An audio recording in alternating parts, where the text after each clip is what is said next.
सासरवाडीला गेल्यावर सासरचे लोक नेहमी म्हणतात, जावई बापू सांभाळून घ्या. पण नेमकं सांभाळायचं कोणाला, बायकोला की बायकोपासून स्वतःला?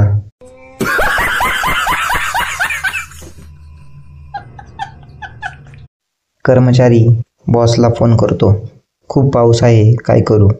बॉस, माझ्या हाताखाली काम करायचे की घरी बायकोच्या हाताखाली, ते तूच ठरव.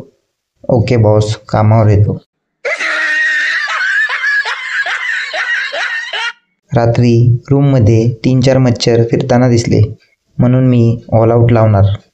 तेवढ्यात एक मच्छर म्हणाला, ताई तुमची शपथ चावणार नाही, बस थोड्या वेळ AC मध्ये बसून द्या. गरमीचा कहर.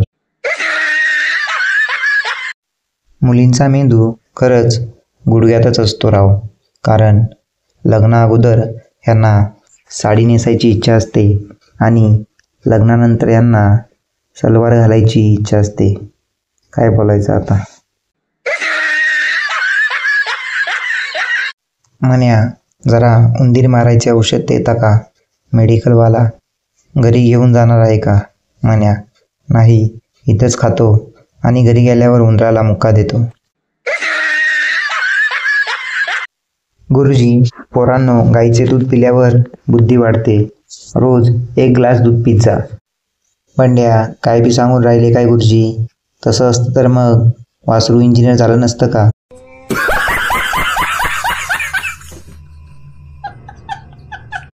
बंड्या मोटारसायकलवरून जोरात जात असतो, तेवढ्यात पोलीस त्याला थांबवतो. पोलीस, नो एंट्रीचा बोर्ड दिसला नाही का तुला? बंड्या, दिसला साहेब, पण मला वाटले सिनेमाचेच पोस्टर आहेत.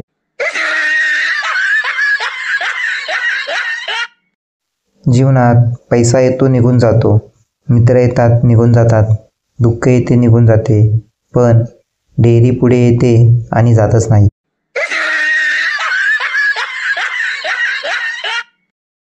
कोणी जातीपातीवरून भांडतात तर कोणी संपत्तीवरून जीवावर उठतात.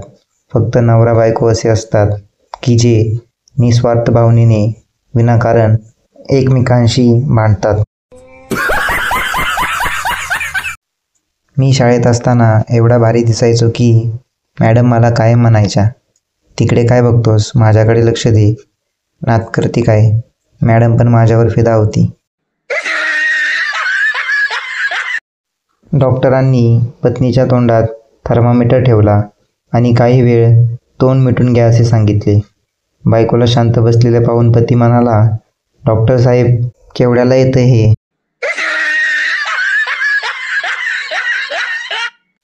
असेच नवनवीन जोक्स ऐकण्यासाठी चॅनलला सबस्क्राईब करा.